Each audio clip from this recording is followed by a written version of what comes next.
Hi everyone, welcome to another little tutorial from Ivy and the Inky Butterfly. We're on our last row of items now, and I can't push my book up any further because my tripod gets in the way. I could potentially stand the leg of the tripod on the book, but unfortunately it's got little rubber feet and they mark the page. So I have been thinking of a solution to possibly do that, to get in closer, but what we'll do this time is we'll just have it a little bit further away. Hopefully that'll be okay for you. Now we have this leaf to do today. Now I'm going to do it green just because we haven't really got loads of green in the picture. Obviously not all leaves are green, but I just thought let's just do it green just because, you know, we can. So I'm going to do my favourite greens, and forgive me, I just love these greens. So that's what I'm going to do. And I think they might be similar to the ones that Johanna Basford likes actually, because I noticed she'll say this is my favourite green and it really looks like mine. You can tell it's my favourite because it's huge. Now this is the, I'm just checking, oops, oh, just knocked a pencil on the floor, excuse me. Caught on my cardigan. My cardigan sleeves are a bit baggy in the catch. This is the May green, okay. So it's 170, I think. I can barely even see the number. And I'm going to go over the whole leaf just in a light May green to start with. Now, if you press too hard at this stage, then you won't be able to get many more layers down. So if you're heavy-handed, it might be good to try and practice doing it a little bit more lightly, or to skip this bit for a minute and join me in a bit. I just want to get a base layer down on the paper. I tend to do this now with pictures. I don't know, I'm just trying different techniques really. Now with this leaf we can see we've got a sort of stem with veins all here, and we've got the main leaf. And my idea is to make this look like it stands out a little bit. And to do that we need to put some shadow along the edges of it and make this whole leaf down here darker than this stem and vein area.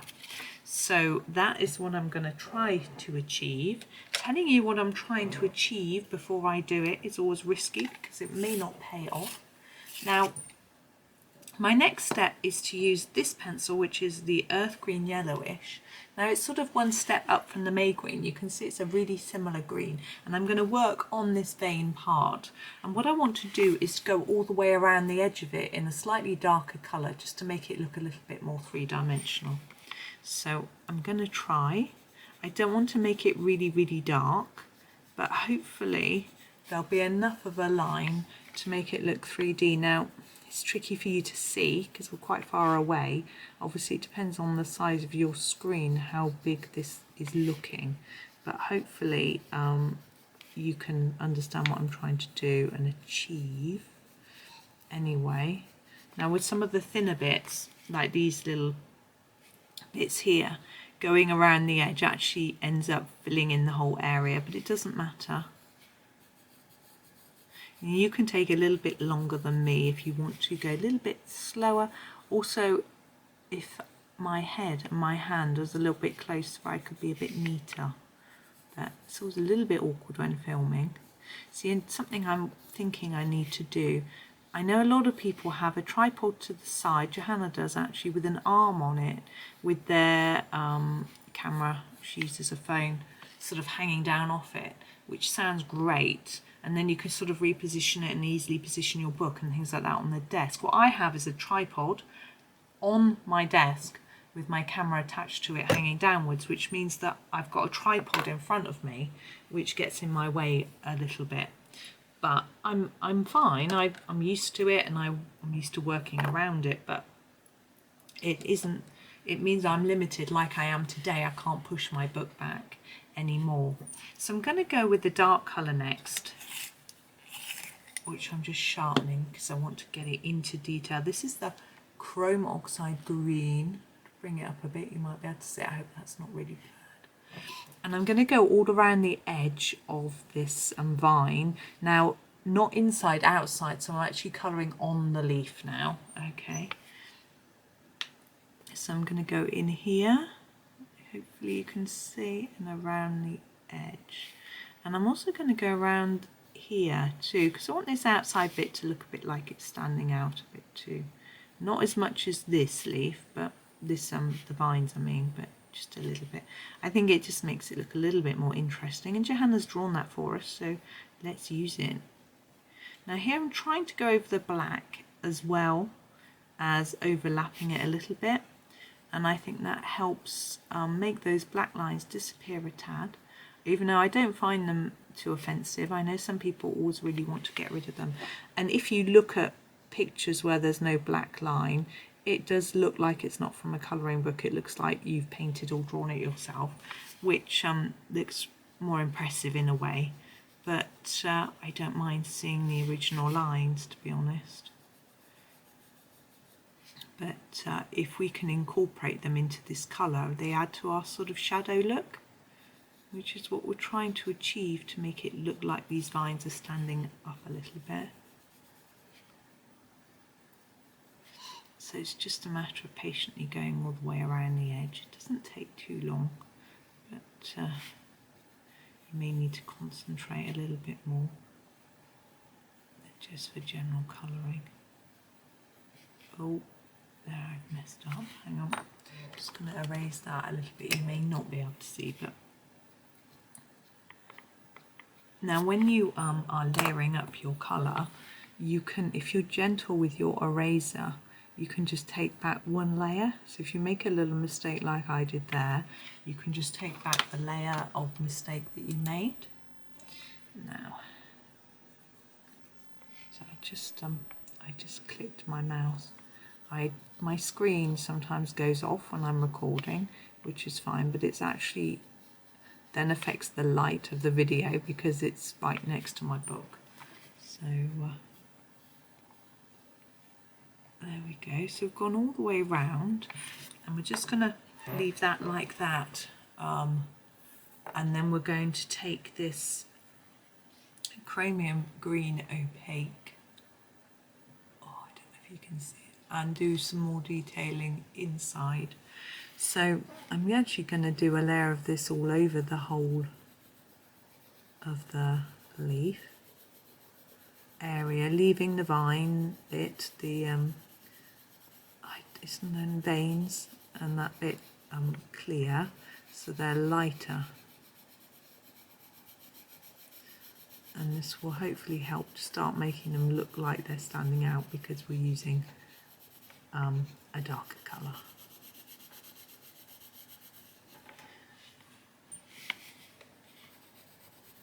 Now you could have done autumnal colours, you know, oranges, browns and things, and I did think about that, but I just decided that as we didn't have a lot of green on this page, we would do some green.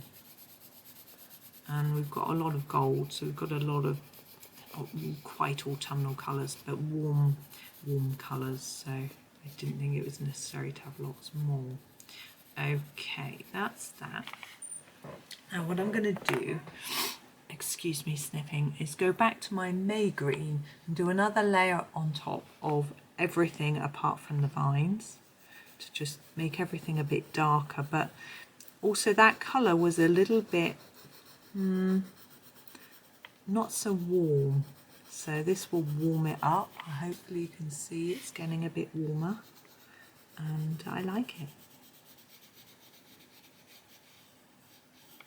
So I'm just doing this edge first, and then I'm going to do the inside. I don't know why I've chosen to do it that way. I don't really want to go over that dark line that we put in, because it will fade it a little bit. So I thought I would do this separately, and then I'm going to go into this area, as I say, trying to avoid those dark lines, keep those nice and dark, and this should just warm up that darker colour inside the leaf.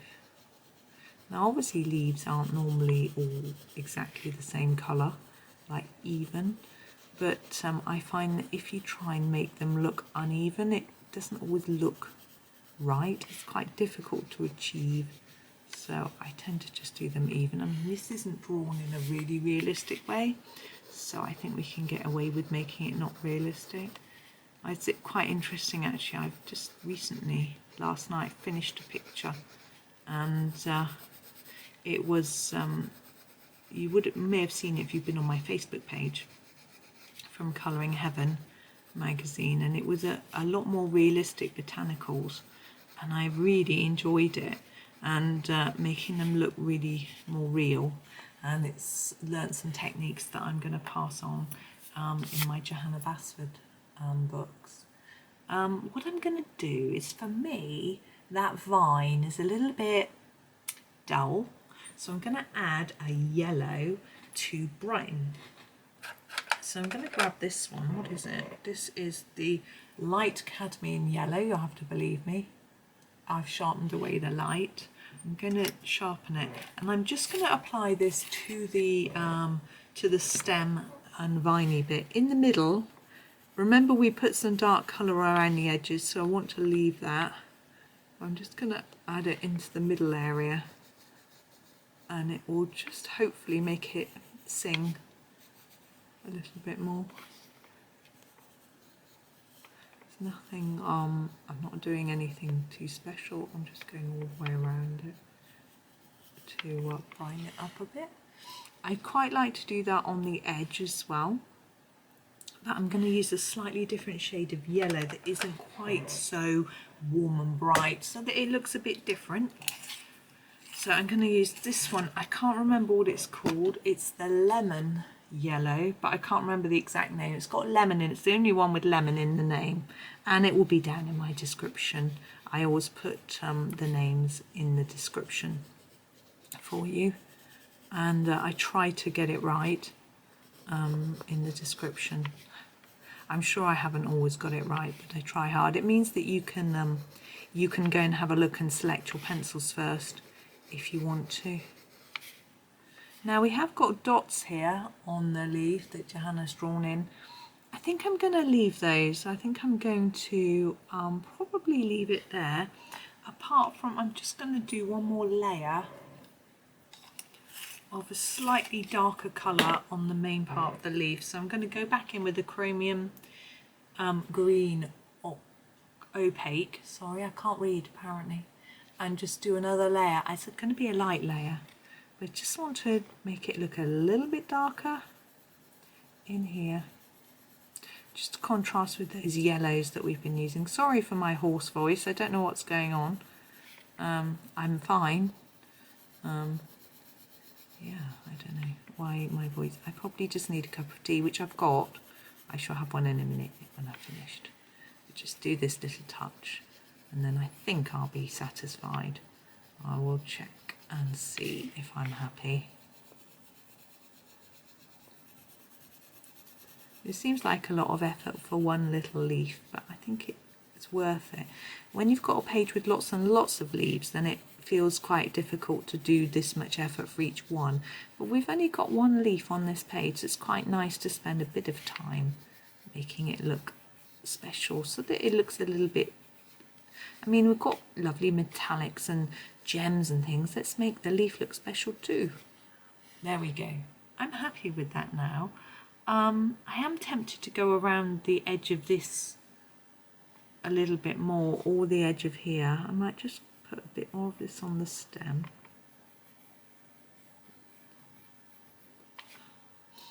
Yeah, I don't know why I want to fiddle. I think I should leave it, or else I might end up just fiddling and faddling and toning it down a little bit.